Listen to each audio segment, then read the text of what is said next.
They muted her mic halfway through the sentence. Not dramatically, not angrily, just a soft click in the video call, the kind that made it look accidental, technical even. Nia Parker stared at her screen for a second, still speaking out of habit, then stopped when she realized no one could hear her anymore. On the other side of the call, 12 faces filled the grid. The tech board. All white. All senior. All already leaning back in their chairs like the decision had been made before the meeting started. Nia was black, 29, and officially a QA tester, the lowest rung on a ladder that liked to pretend it was flat. Her job was to break things quietly so executives could ship loudly. She had done her job too well. "Let's stay focused," the CTO said smoothly, eyes never leaving his notes. "We're not reopening resolved issues." Resolved? Nia's bug report wasn't resolved, it was buried. She unmuted herself. "It's not cosmetic," she said quickly, urgency leaking through her calm. "It's a permissions cascade. Under specific load conditions, user data becomes muted again." Someone chuckled. Another board member leaned toward his camera. "QA tends to imagine edge cases," he said, smiling. "We're past that phase." Past that phase. Nia felt heat rise in her chest. Not anger, not yet, but something sharper. Recognition. She had seen this before. The product, Atlas, was the company's biggest launch ever. A platform designed to centralize financial data across millions of users. Investors were watching. Press embargoes already signed. Billboards booked. And deep inside the codebase, in a place no demo ever touched, was a flaw that didn't crash the system. It exposed it. Nia had found it 3 nights earlier while running a stress test no one had asked for. A strange behavior under simultaneous permission updates, a delay, a fallback, a silent override. She reproduced it 5 times, documented everything, attached logs, screenshots, step-by-step replication. The response from engineering had come an hour later. Low priority, not reproducible at scale. But Nia knew what scale meant. It meant after launch. Back in the meeting, the CEO spoke.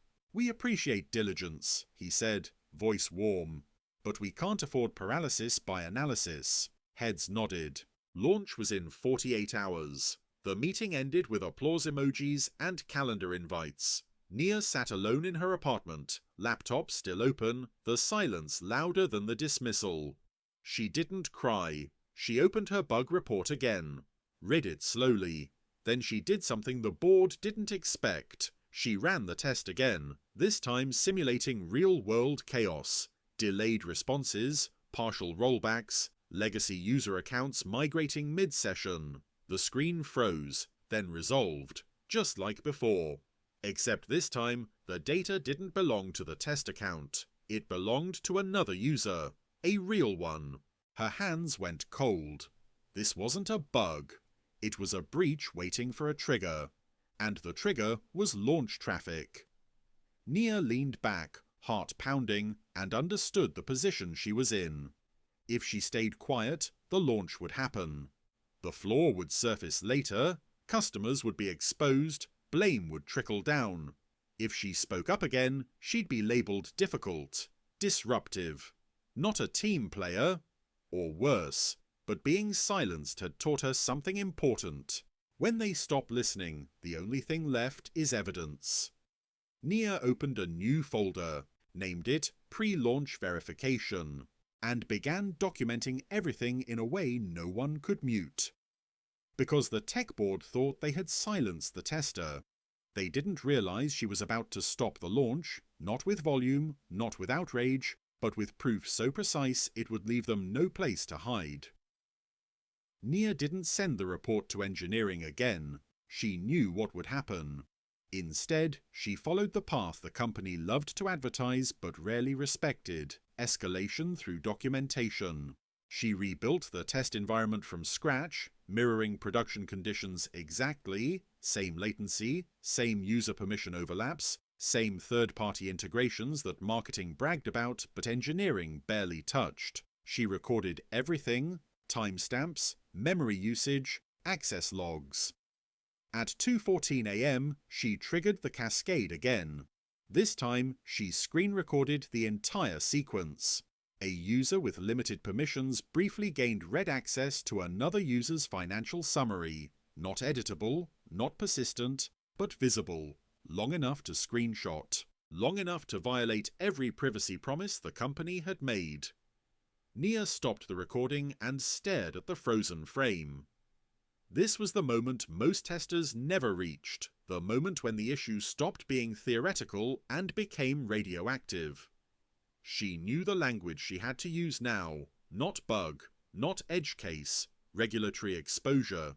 She compiled a new report, cleaner, colder, impossible to wave away. She mapped the bug to specific compliance failures, quoted the company's own privacy policy, highlighted the clauses that would trigger mandatory disclosure if breached. She attached the video. Then she sent it, not to the board, not to her manager, but to legal. The response came faster than anything she'd received all week. "We need to discuss this immediately." A call was scheduled for the morning. By the time Nia joined, 3 faces were already on screen. No smiles, no small talk. "Walk us through it," one attorney said. Nia did. Slowly, methodically. She didn't speculate. She showed. When the video played and the permissions flickered, no one interrupted. When it ended, there was silence. "That window," another attorney said carefully, "is enough." "Yes," Nia replied. "Under load, it widens."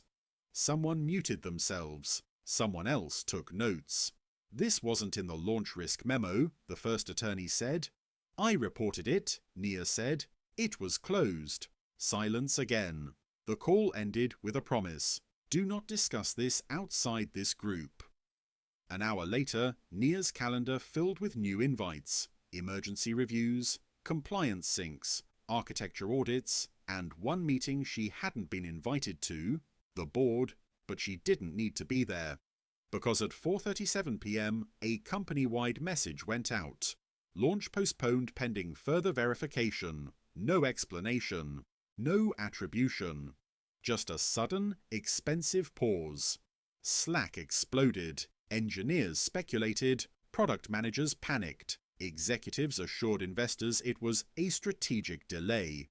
Nia watched the message sit at the top of her inbox. She didn't feel victorious. She felt steady, because she knew what hadn't been said yet. The board would look for a way to frame this as foresight instead of failure. They would rewrite the narrative. They would never say a tester stopped us, but the product wasn't launching. No user data would be exposed. And somewhere deep in the logs, the truth was preserved exactly as she'd captured it. They had silenced the tester because they believed authority outranked accuracy. They were learning, too late to pretend otherwise, that accuracy, when documented properly, outranks everything. The tone changed overnight. Not publicly, externally, everything stayed polished and controlled, but inside the company, the silence around Nia became loud. Messages stopped coming. Meetings she'd usually be included in disappeared from her calendar. Her name wasn't mentioned in threads discussing the delay, even when the subject was the exact subsystem she'd flagged. Containment mode. By the next morning, an internal memo circulated framing the delay as a proactive optimization cycle. It praised cross-functional diligence. It thanked leadership for prioritizing quality. It did not mention QA. It did not mention a tester. And it definitely did not mention Nia Parker. Instead, she was called into a one-on-one with her manager, a white man who suddenly seemed exhausted. "You did the right thing," he said carefully, as if each word had been approved by legal. "But you went around the chain." "I followed the policy," Nia replied. "Legal escalation is documented." "Yes," he said, "but perception matters." There it was. Perception. "You embarrassed people," he added quietly. Nia looked at him. "I prevented a breach." He didn't argue that. "They're reviewing roles," he said instead. "Restructuring. Things might shift." A warning wrapped in corporate language. Nia nodded. She had expected this. What she hadn't expected was the email that arrived that afternoon from an engineer she barely knew. "Hey, off the record. We're reproducing your case now. It's worse than you said." Then another. "Compliance is freaking out. They're asking how this got closed." Then a third. "They're rewriting the bug taxonomy. Your report is the example." The truth was spreading in fragments, the way it always did when leadership tried to compress it. By the end of the week, the company quietly froze all permission-related deployments. Entire teams were reassigned. A security audit was announced, not because of a breach, but because of a near miss. That phrase appeared everywhere. Near miss. It sounded clean, manageable, like luck, not negligence. But regulators don't audit luck. They audit logs. And Nia's logs were now at the center of everything. Legal asked her for clarification twice. Compliance asked once. Security asked for raw files. She provided everything. Every step, every timestamp, every reproduction. She said nothing more. Then the board scheduled an internal review. Closed session, no minutes shared. Executives went in confident. They came out pale.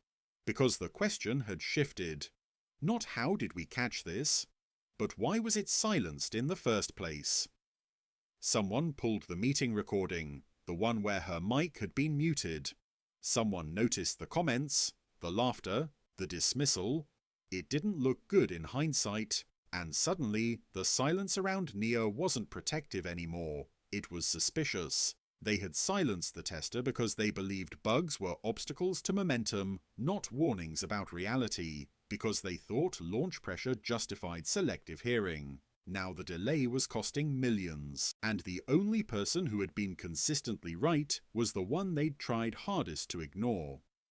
The board wasn't asking how to move forward anymore. They were asking who had told them to keep moving when they shouldn't have. And Nia Parker's name, missing from the announcements, absent from the praise, was impossible to remove from the evidence. The decision came quietly. No all-hands meeting, no apology, no dramatic reckoning. Just a revised launch memo, circulated late on a Friday when attention was already drifting elsewhere. Atlas release postponed indefinitely pending structural remediation and third-party audit. Indefinitely. That word landed harder than any headline. Inside the company, leadership shifted into survival mode. The CTO announced a temporary leave. A senior product director resigned to pursue other opportunities. The board commissioned an external review firm whose job was to say what went wrong without ever saying who ignored it. But facts have gravity, and Nia's documentation kept pulling everything back to the same moment. The muted mic, the dismissed report. The closed ticket marked low priority. During the audit interviews, executives were asked the same question in different ways. Who first identified the permissions cascade? When was it reported? Why was it closed? The answers didn't line up. Nia wasn't in the room for those interviews. She didn't need to be. Her logs spoke for her. 3 weeks later, her manager called her in again. This time, his voice was different. Careful, deferential, strained. "They're creating a new role," he said. "Product risk validation, direct line to legal and security." Nia listened. "They want you to lead it." She waited. "With protections," he added quickly. "Formal escalation authority, no retaliation clauses." Nia nodded slowly. "And the board?" she asked. He hesitated. "They're calling it a structural improvement." Of course they were. Nia accepted the role, not because of the title, but because of the leverage. Because the system that had tried to silence her was now rewriting itself around the very thing it had dismissed. On her first day in the new position, she reviewed open tickets flagged as non-blocking. She reopened 12. No one laughed. Months later, Atlas finally launched. Quietly. Carefully. With safeguards no one would ever notice, and a permissions architecture rebuilt from the flaw she'd found in a moment of attention no one had wanted to give her. Users never knew how close they'd come. Investors praised the company's responsible delay, press releases framed it as maturity. Nia didn't correct them, she didn't need credit. Because the product worked, the data stayed private, and a precedent had been set. Testers were no longer optional voices at the table. They had silenced the tester because they believed speed mattered more than scrutiny, and authority mattered more than accuracy. They learned, at enormous cost, that the quietest role in the room is often the last line between ambition and disaster. And the next time a mic clicked off in a board meeting, someone noticed. Because once a system almost breaks from ignoring the truth, it becomes very careful about who it chooses not to hear.